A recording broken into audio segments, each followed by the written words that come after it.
I'm excited you guys are here. Just Lori, I don't know if you know Caitlin or Amanda. I'm sure you know Caitlin. But Amanda, I met through Climate Health Now, which is an organization in the Bay Area. She co-founded it.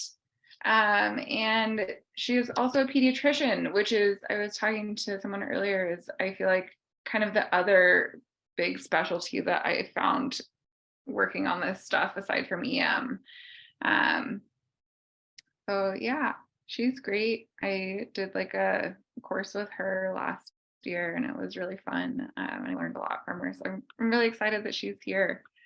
Yeah. Wow. It's so nice to meet you. I am just learning about the amazing things that pediatrics has done and is doing through this New York State and the NYSCHEC Children's Environmental Health Organization and PACU, the which is Pediatric Environmental Health. Yes. And they've really done a lot of research on pediatric asthma and particulate matter and all kinds of different things. It's really, I'm so fortunate to have made these connections in addition to the emergency medicine connections. So it's definitely. Is there somebody, I have to look in my email, but I talked to somebody in New York recently who I feel like was in Rochester. Steve somebody? Something ring a bell? I'll have to look at my email. There was somebody who was coming. You're in Rochester? I'm at Albany. Oh, in Albany. Okay. And I just joined this group, so I'm just learning all of the different people. So the speaker, one of the speakers tonight was Perry Sheffield. Oh yeah. Okay. Who I believe is at Mount Sinai. Cool. And then the person who I'm thinking of is somebody named Steve Goldstein. Okay, I know the name. You know the name. Okay. If you ever want a connection to him, I could try to provide it. Okay, yeah. Thank you. Yeah, I think he's in upstate, but I'm not sure. Yeah. Okay, great. Cool. Well, I mostly just have, I don't know, Caitlin, do you want to like throw up your slides and talk about them? And then I can ask you guys like methods and how you work through op-eds and that sort of stuff and kind of pick your brains about it. Absolutely. Yes. Cool. Well, thank you so much, Gail, for hosting us and hosting this discussion for those who are here and for all our virtual watchers. I know schedules are tough. And I'm super excited that SAM has kind of stepped up and you're having this forum for us to talk about op-eds, because I don't know about you, but I never received any training or even realized that as a physician or as a global citizen, my voice could be heard and not only heard and expressed, but actually really valuable to transforming care for our patients and many of the people on this planet. So I have a couple slides I'll share with you. As I said before, I'm by no means an expert when it comes to op-ed writing, and in some ways that might be more helpful to many of you who are in a similar situation of I have ideas, I want to improve things. Perhaps I even love writing, and it's a way I express myself, but I don't know how to get started or whatnot. So I'll just talk through a couple of things I've learned and really just want an open dialogue of experience and incorporate Amanda's perspective as well. So number one, as physicians, we're communicators. We communicate all the time in the resuscitation bay, with consultants, with each other. And so that might be oral, but in many ways, it's also written communication. I think that is a big driver for why we might want to do this. But my why is not going to be the same as your why. And so before we ever even start writing, it's important to ask yourself, why? Why do this?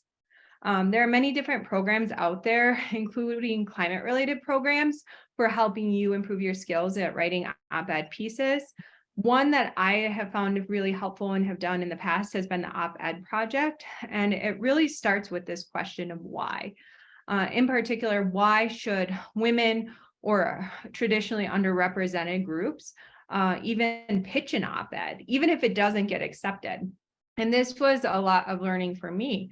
I was surprised to hear that the vast majority of people who got op-eds published were older white academicians or people who are already credible in the past. And so one of the reasons to do this is because we want more representation of ideas and perspectives in all the headlines and the things that we read. And our perspective as physicians is actually really important. It's a privilege to care for patients, and it's a privilege to kind of share our perspectives and insights in ways that the vast majority of people don't understand. So before I ever even start writing, I ask why. Why is this important to me? The last thing you want is a forced op-ed piece. And many of those get rejected anyway, because they can tell. And there's something really beautiful when you read an op-ed piece that is genuine and is something somebody deeply cares about.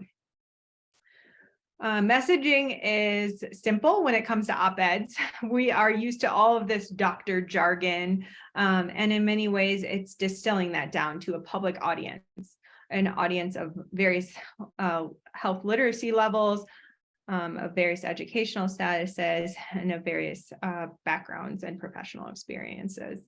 So I like Professor Ed Maybach's messaging around climate change, and in many ways, it aligns nicely with op-ed writing as well. I think a couple of key points is to keep it positive. Most people don't want to read doom and gloom pieces, right? Like these are the headlines, they're catchy. They kind of want you to write about that. Sometimes it feels like, because they like grab your attention, and we've all been sucked into those type of dialogues. But ultimately, I think, what do you want to be remembered for, or what is the headline that you want to make? And for me, it's something really positive about, we are change makers. We are actually working despite our busy schedules, as we've heard from colleagues on this call already. Despite our busy schedules, we are truly invested in our patients and our communities, because we see transformation as a feasible, practical possibility. And here's what we're doing to make it happen. Connecting on core values and beliefs is really important. Now, this might differ across communities depending on what your audience is. Perhaps it's to a state level newspaper, or maybe it's a newspaper to just a specific area in the community. Connecting on core values and beliefs is really important if you want to be an effective messenger.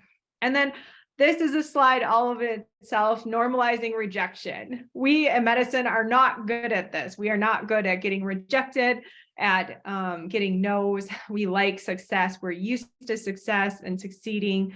And so the vast majority of these op-eds or letters to the editor that you write are going to be rejected. I'll say that out there. And I wish I could have my slides and pages of all the rejections that I've had, that I thought was a great idea, and like totally, like in 2 days, we're like, no. Or most of the time they don't even respond. So 100% normalize that. Make a success your submission. Make a success you sharing your ideas on paper and like getting the thing done and feeling like really proud that every time you're improving your writing skills. Many of these pieces get repurposed too, right? Like next year, the climate crisis isn't going to be solved. So you can just kind of repurpose that and like go for the next thing. A lot of these pieces, you need to hit a timeline, right? It's like a really short timeline. And any of these, maybe you have journalist friends, they're like, have to get overnight papers in and submitted. And so it's a very similar manner. Sometimes it might be a great piece. It's just not good timing, or was too late, or something like that. So again, there are many reasons for rejection. Just get used to it. And then when it is accepted, it's super exciting.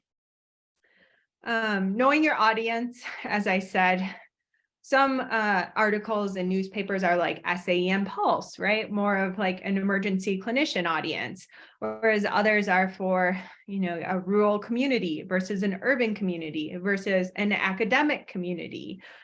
So just knowing your audience and tailoring your message accordingly can be really helpful in being effective. This is one example about framing your message as well. It's usually more in regards to communicating climate change, for example, thinking about problems, with the what ifs, why is this important, what are some solutions and benefits. Doing an exercise like this might help you as you craft your ideas into a coherent story. And then the most important part about any of these op-ed pieces are sharing your stories. The most effective op-eds from clinicians are usually start out with a story, right? Some inside look or perspective that the general public doesn't get. So we in emergency medicine are, have a million stories to tell. So being mindful of patient protection rights, but being able to tell some of the patterns in the stories that we're seeing can be really important. These are just a couple examples. It might be related to a car crash or a specific incident, perhaps a disaster. Maybe it's related to, this was an example of one of my patients bringing in their portable oxygen tank that they required, but they ran out of oxygen because it's not portable. And so they actually use all of their backup oxygen because it is portable. And so a storm hit and they had no oxygen. So things like that, where we can really look at the unique perspective we have. And then I would say too, is looking at specific patient populations. One example I love is people in the justice system, for example, in jails and prisons. Air conditioning is not universal. So there are no widespread national policies related to air conditioning, climate controlled settings. So many of those patients that I see are wearing their thick canvas tops and they're very sensitive to heat related illness. So even something simple like that, you can leverage that into a narrow policy topic and write a brief report on it. I would say too, sometimes being narrow is more helpful. Right. So we all have like this wide breadth of climate change and health, and most of us in emergency medicine are pretty broad as well. Just remember the vast majority of people, something simple, right? Keep it simple, be straightforward, and some of those can be the most effective ones. I was just thinking this week, I read an article, the Zambonis in Canada are no longer, they're like electrified. Awesome. Wow. Awesome. And I thought, that is my next letter to the editor, is how the US, the Avalanche here in Colorado, need to electrify their Zambonis to improve air quality and health. Like, it's such a simple, narrow thing, but it's something everyone can resonate with. It's visible. Gets you talking about indoor air pollution and health impacts, the noise pollution, all our children, right? Like, you can go like forever. You got the stupid Zamboni, right? But it's something simple like that. And then sharing the evidence just a little can be good, right? So a lot of these are hyperlinked. It's not formal research papers, which is a lot of fun to do actually. But sharing just a little bit of the evidence to give yourself some credibility, more or less. I personally have trouble with this because I love all the articles. I'm like, oh, everyone wants to read this. Not everyone wants to read this. So that's that. And then I would say too, like thinking about your narrative and some of the more effective narratives that we've all read. And social media is a great example of this. I remember when the mountain gorilla passed away and there was this beautiful image of the caretaker caring for this gorilla, and he had known for his life, and it went, viral. And it's just that heartfelt compassion. So how do you make that come through in your op-eds? And that's the beauty of doing something like this. And then the second one is to, again, thinking about narrow scope. Ella, of course, died secondary to air pollution in London. And her family has this foundation, has done a lot of advocacy, but as much of a tragedy as her story is, that one person, that one name, completely has changed the dialogue on air pollution in many different spheres. So thinking again, even simple stories like that are extremely compelling. And then working together as a team, collaborating with people who are way different than you. I've written with a podiatrist and it was a blast, right? And we're like, people die from the feet up. I was like, yes, you have to take their socks off, or septic shock, right? Like there's so many other things you can learn about people. We didn't write about that, but I think that's one of the beautiful things about climate change is you can work with engineers and people in governments and NGOs and environmental scientists and atmospheric scientists, right? And craft these really cool perspectives. And then lastly, prioritize what matters. I think that's why we as physicians can have these really powerful op-eds, because we get to give people more birthdays and babies and special times with their families, and share why this can help reduce disparities and advance health equity, not only here, but globally. So just a reminder that activist is not the man who says the river is dirty. The activist is the man who cleans up the river. And I really do think writing is another expression of this, and our way of communicating climate. Eco America has a bunch more resources if you're interested for communicating climate in particular that can apply to op-ed pieces. So with that, I will turn it back over to Gail, and we can continue our discussion, and happy to answer any other questions. That was awesome. Thank you. So any questions just based off of that? Otherwise, I'll launch in and just start asking Caitlin and Amanda a bunch of questions about their process. For your, like, I've never written an op-ed before, but I thought it was interesting because, well, for so many reasons.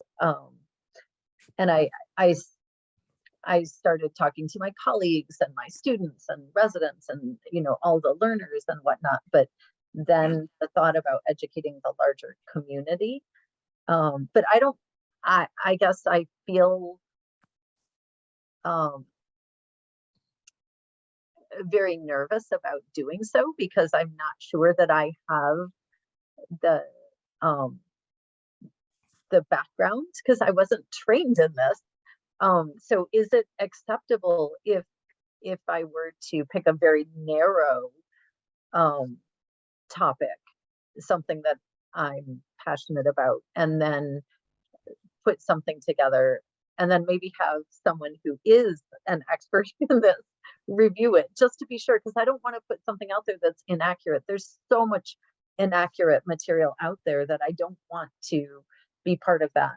And I definitely love the idea of, even though you're sharing concerning things with the public, putting a positive spin on things. I love that. That's very inspirational and uplifting, and I think that is really helpful. But I don't know, I feel insecure about moving forward doing anything like this.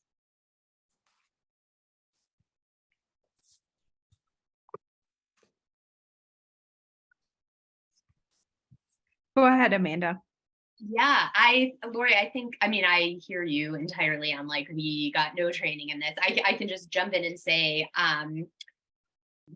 Caitlin, what you shared resonates entirely with me. I also got to have some training through the op-ed workshop, or the op-ed project rather, and would super recommend them. And there's actually, I think the deadline ironically was today, for the Yale Right to Change the World workshop, but they offer it yearly, and there's a specific climate cohort. And so that, just to flag that, I can try to drop the URL just for next year. I do actually think the deadline is February 15th. But they are a really, really wonderful resource. But I think to answer your question, yes, absolutely. And I think having a narrow scope in many ways is actually more powerful and increases your chances of success, both in achieving what it is you like, the change that you want to see, and also finding a home for what it is you're writing. That I was just going to add in, I was just writing down some things, Caitlin, when you were going through your slides, just like just adding a little bit, and underlining some things. Definitely, I think the idea that like not getting published in your first choice publication is not a failure by any means. And one thing that I think is still harder for me to wrap my head around, but I increasingly understand the value of, is how powerful local publications are. And that because it feels often like, oh, I want to be published in the New York Times, or but truly, I mean, yes, that would be that's an amazing accomplishment, but like you could argue that less change could come of that than being, especially if what you're writing about pertains to your community. The two other thoughts I was going to say related to that, I think making sure that you have a call to action. What is it that I think this also relates a bit to the doom and gloom part, but what is it that you want your reader to do as a result of reading your op-ed? Like, do you want them to vote a certain way? Do you want them to call somebody? Do you want them to whatever it is, but you want to ask people to take some sort of action with you. So being really clear about that. So that's again where I think being really narrow, where there is likely something very specific that you want people to do, could be really powerful. And then on the topic of recruiting help, that I think is such an interesting and can be such a challenging but important part of all of this, especially when you sort of interweave like the timeline, right? Like something happens and you're like, well, this is, my 2-day window where this is going to be relevant. And how do I recruit help and do all of these things? And I think I can share like the best op-ed writing experience I have had was when I basically, I was the author of the op-ed, but I had a group of people from other organizations who could view the Google Doc. And in the course of a day, as I got feedback from the publication, they were able to go in and help me address comments together. And that, I mean, I recognize like that. I don't know that I will ever have that again, but it was such an amazing experience, especially in terms of like, I think we, as like our voices are very important and powerful, but we also have the potential to dominate less powerful voices accidentally, not even just by nature of the hierarchy that exists. And so that felt really, really cool to be able to say, like, I don't know this, or I don't want to misrepresent this. Like, can you tell me how this should read so that it makes sense to you, like all of those kinds of things.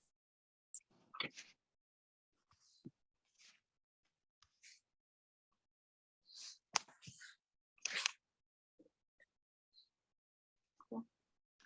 Caitlin, do you have anything to add? Yeah, no, I echo everything you said. I have found it extremely helpful to have friends with like a journalist and a public health people who are not clinicians. And I found a couple that actually really love doing this. And they completely tear it up in a great way, like simplify your sentences, right? Just like make it much more accessible to people. And they find significant value in helping you do that because they understand our role as trusted messengers and they love like editing or something like that. So that's one thing. And then some of the other opportunities, such as the op-ed project, such as the Yale project, they do. So after you take the program, they match you with a journalist for a month. And then they give you feedback. And I actually learned a ton just even from that short engagement, kind of back and forth about what people were looking for or not looking for.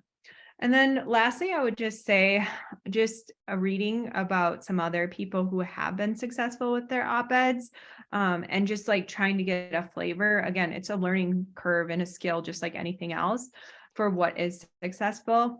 Echoing Amanda, like one of my most successful things was a clear, narrow focus. So for example, they were going to end the moratorium, utility companies, the moratorium for cutting off electricity and water for patients in July, in the middle of COVID, for their inability to pay.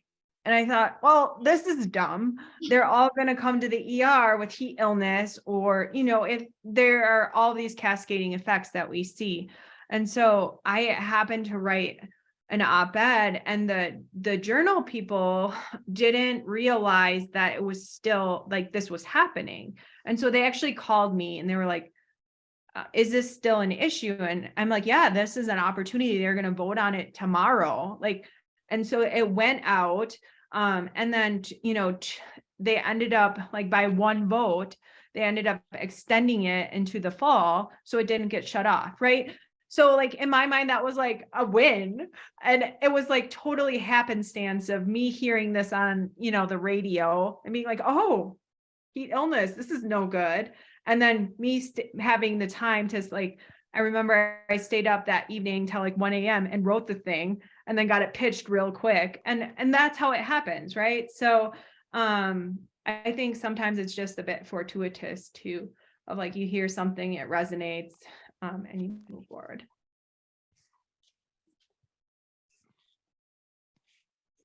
All right, so kind of getting into this, how do you pick a topic? Like, what are you using to like guide you? Is it just kind of like what sticks out? You hear something, you're like, I can comment on that. I have strong feelings.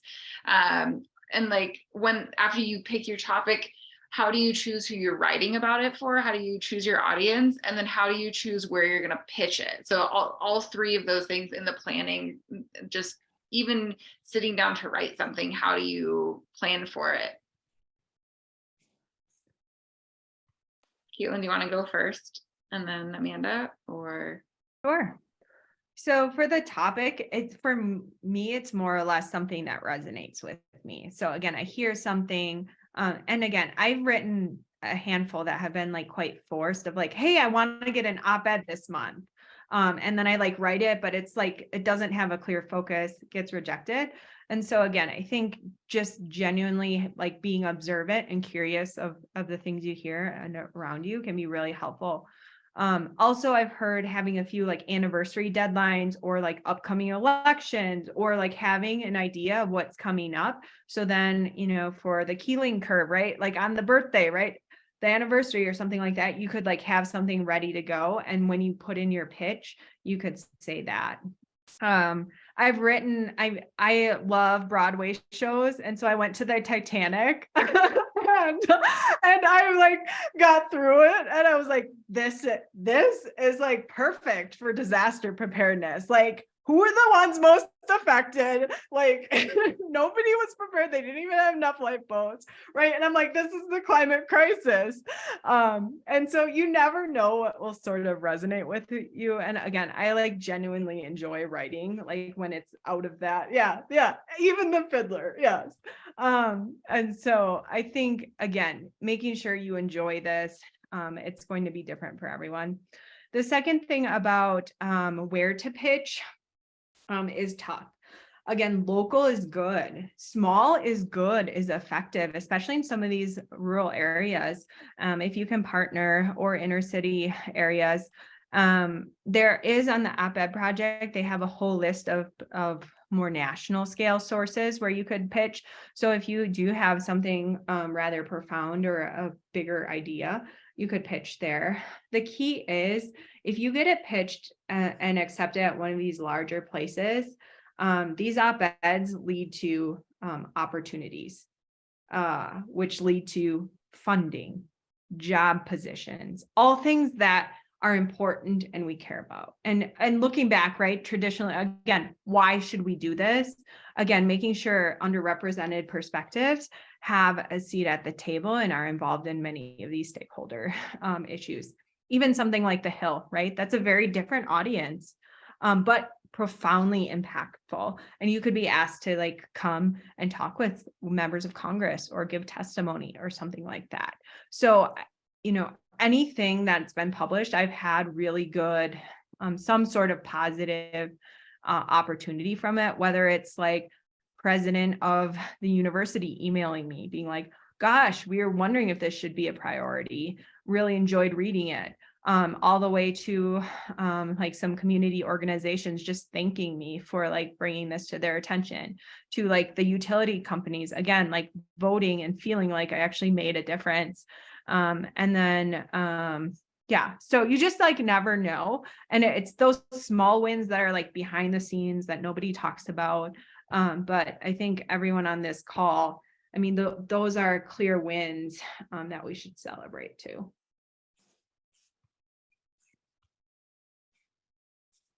Awesome. Yeah, that all totally hits. I had no idea. I am a former New Yorker and I had no idea there was a Broadway play about the Titanic.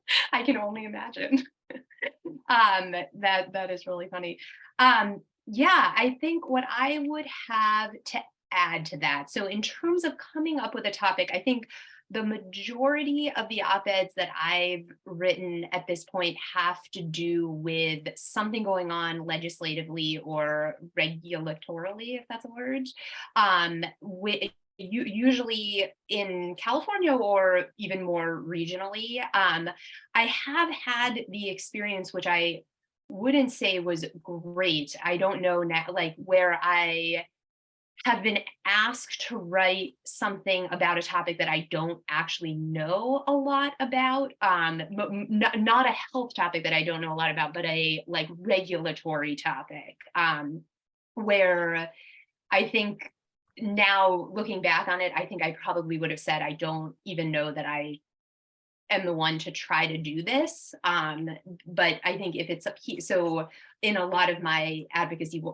most of my advocacy work has to do with legislation in California anyway. So that is, if it's something that we're working on, it feels like, that's often where I start. For me, I mean, again, as a pediatrician, I am always centered on child health, and thinking about, unfortunately, all of the patient examples we all have of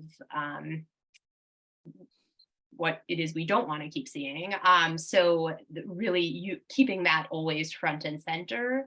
And then major events, especially climate events. I would say it's hard. I mean, California has a lot of climate related events, so there's a lot of opportunity, but it's also pretty heavily saturated. And I think there's often, what we have found is that, when there's a lot of wildfire smoke, everyone's got something to say about it. So it can be really hard to break into that cycle, but that is something we've started to try to pay more attention to, is seizing these opportunities. And then I think as to where, I think the really important thing to ask is, who do you want to read this? So if you want people, like, are you looking for elected officials primarily to vote a certain way or do a certain thing because of what you're saying?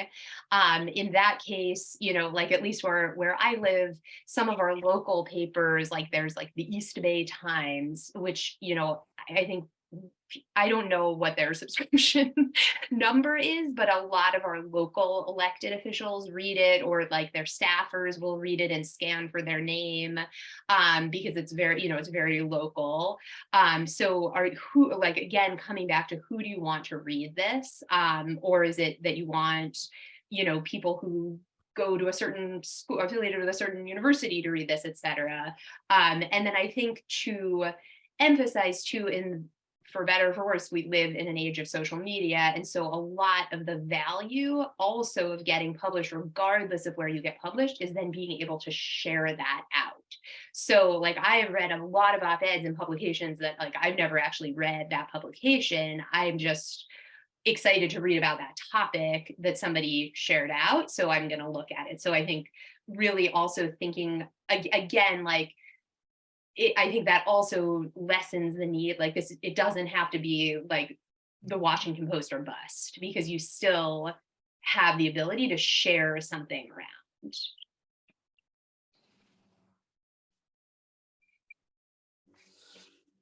Kind of getting further into this, how do you choose the tone that you're going to write with? So like, how do you decide if you're going to be more lighthearted, more kind of like pushy, I guess, but not really pushy, but more like forceful in your language? When do you kind of like try and incorporate a lot of humor? That's my main coping mechanism is humor. So I always use humor, but it doesn't always feel like it would be appropriate for these pieces. And I assume part of that'll end up being like your audience, but how do you decide how you're gonna have your overall tone for the piece? Amanda, want to go first? Sure. Yeah. I love that humor. I mean, yeah, humor. Yes, for sure. I think for me as a writer, I also really like to write, which I don't think is like a prerequisite to this, but I think for me, it has been a big part of why I've loved this so much is I think that, I had been feeling sort of a lack of opportunity to write in clinical medicine, and this has presented, other than our notes, I suppose, but this is an opportunity to write. I write in the tone that feels sort of most natural to me. So I don't know, I mean, I'm not sure how I feel about this, but I'll share sort of the advice that I've been given. I'm curious what others think is like, so like I don't really use humor because I just don't think that's naturally how I write, even though it might be how I am, like I've never really tried that approach. And I've been given the advice that like, because, as a physician, like we're expected to have a certain sort of voice and like gravitas, whatever the word is you want to use, and like speak from this place of authority or whatever. So I don't know. I don't know. I mean, I think I just try to write in my own voice as much as I can, but that is advice that I have been given.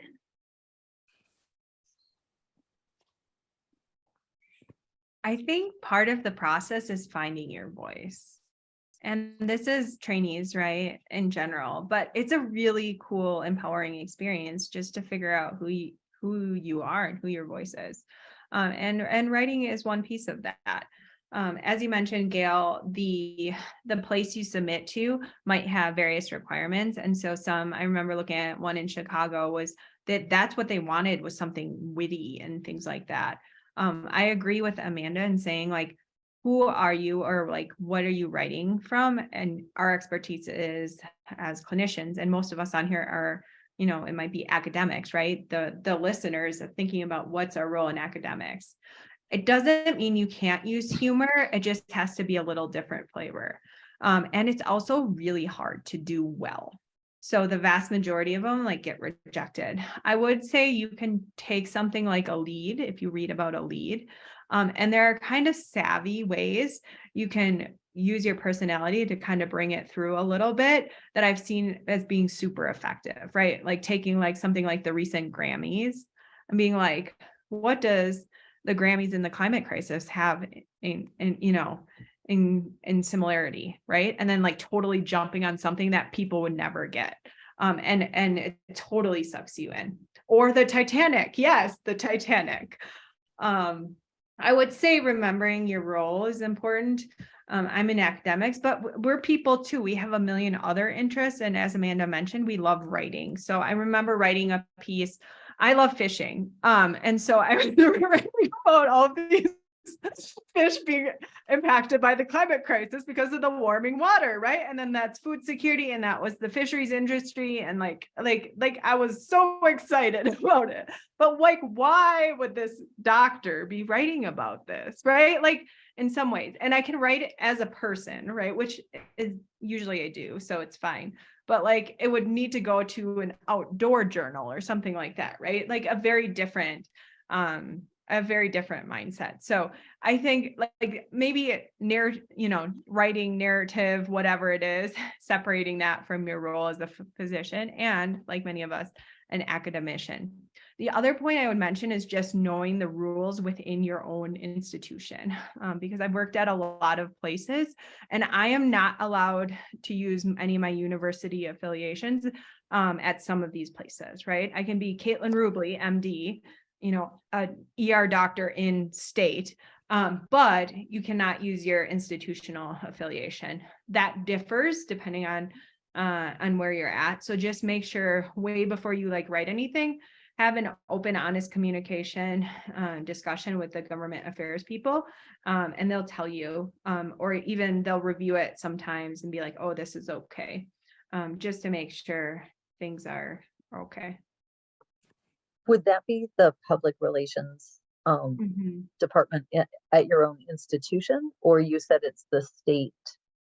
No, it's usually No. your own institution. Okay. So yeah, wherever your place of employment is, just checking. In Okay. general, you're never wrong saying I'm an ER doctor in New York, right? Okay. So when in doubt, or if you have a quick turnaround, that's totally fine. I was just gonna say, I also conscious that I work for a sort of small, not super small, but not like a huge medical system. So I think I have lots of friends who work for like Kaiser and places like that, where I think there really is a lot of like communication with providers around what you are and are not allowed to do. But the only thing I would say also is the turnaround time with when you're asking your institution, can I do this? Can I not do that? Like I've had colleagues who have said like, they're not going to give me an answer for 2 months. It's going to take them 2 months to review this. So that's not going to work. So in the theme of what we opened up by saying, like, we do things, like, obviously it's not okay to like do something that could get you fired. But I think generally speaking, if you put your name and that you're a physician, this broad category of doctor, I don't think anyone could fault you for that if you're not claiming any sort of institutional affiliation anywhere. The vast majority of these aren't supporting specific legislation too. So if you're newer to this, that's another thing I counsel people on, or triple check, is that I'm not like, I sponsored this bill or this piece of legislation, right? It's education, awareness, it's this perspective. And yes, you might be in favor of this, but it's said in a very different way than saying like, I support whatever.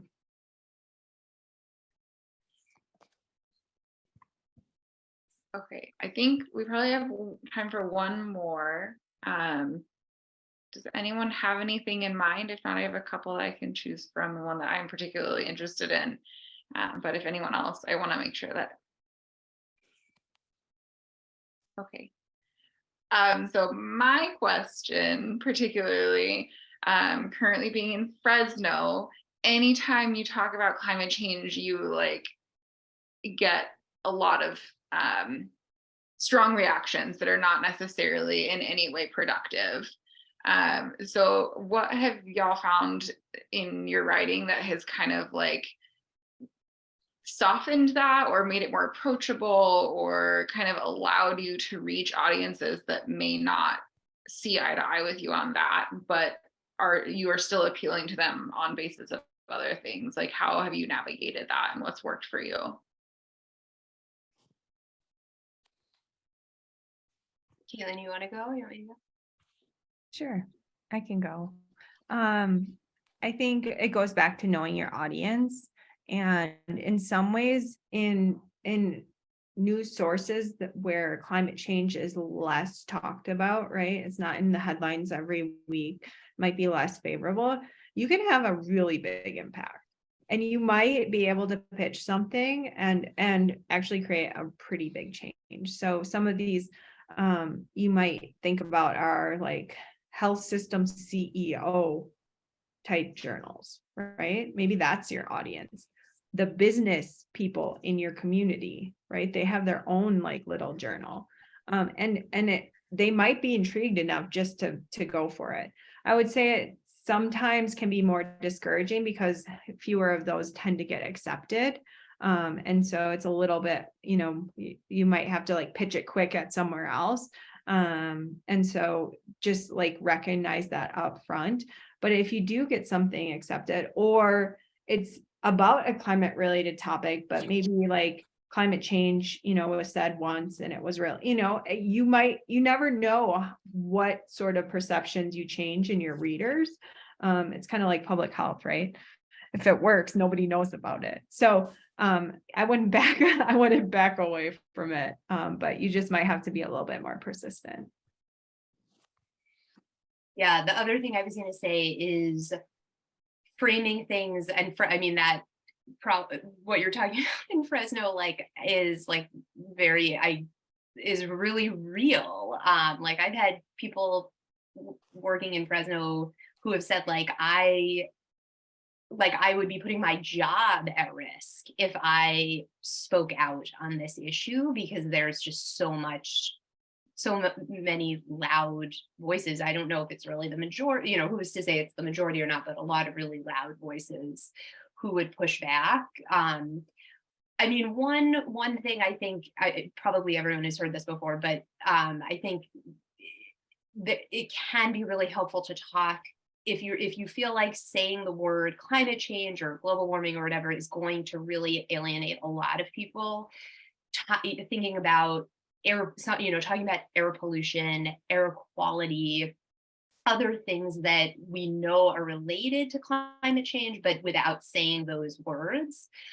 So like, for example, I'm trying to think of if we ever, so this was a few years ago, working on a campaign to get the refineries. So in the East Bay, there's a bunch of oil and gas refineries, and we were working on a campaign to get our Air Resources Board to make the refineries not pollute as much.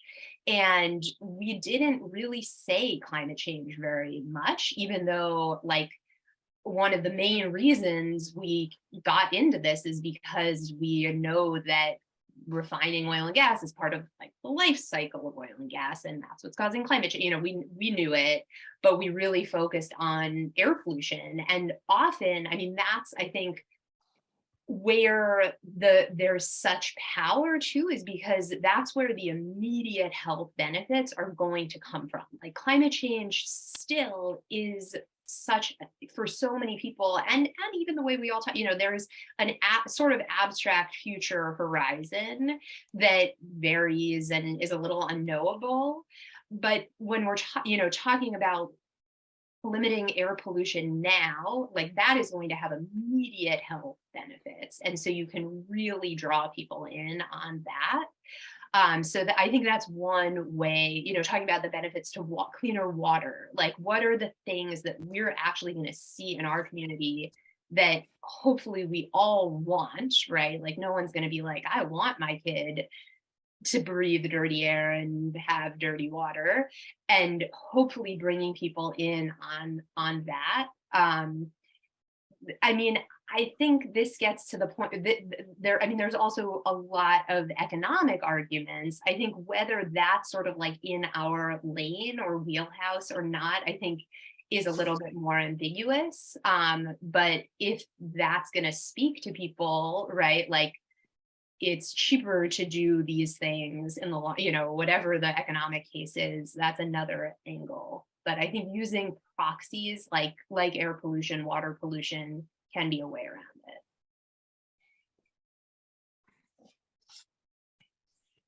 it. Great, guys. Any last thoughts? Any last questions, comments? I would just say if you have an interest, which you're listening to this, so you must have some sort of interest, just do it. Like it gets easier. It's kind of scary at first because you aren't sure. But trust yourself, have a friend read it, have anyone in the interest group read it, have workshops together. This can actually be a really fun, energizing way to express your concerns and opportunities and help your patients a lot too. Well, thanks so much for your time. I really appreciate it. Yeah, this was great. I'm Thanks. feeling inspired, and I think I finally have time. So And then share your op-eds with us. Yeah, I was Okay. just gonna say, Celebrate you. I would I'll love put to see. my email. I'm gonna put my email in the chat. Oh, okay. Free to reach out. Yeah, I'm also happy, depending on the timing, like to look at something you've written. Like I do really like to write, so I would be happy to try to do that. awesome. Thank Oh, you. thank you. Thank you so much. I would say op-eds are not the things where you have like 6 authors. Usually it's like one or Right. two. You Right. want like 6 authors send a letter to the editor. Like, it's just- But Oh, the other thing I was going to say really quickly that has always surprised me about op-eds is sometimes they don't they don't cite anything, which I find so interesting. Like, especially like most of the op-eds I've written are like very cited, I'm like citing the hyperlinking here, hyperlinking there, and then they run them with no citations, which I just think is very interesting. I'm always like, why, but I don't know. This is interesting, but that kind of speaks to our, I know our current, are they like, well, no one's going to check this anyway. I know. I know. Everything's fine. It's fine. Everything's- I know. Oh, I believe in You us. know, Have a good night, everyone. Okay. Thanks, Gail, for inviting us. For hosting us, Gail. All right. Thank Good you night, so everyone. much. Take care. Okay. Bye. Bye. Okay. Bye.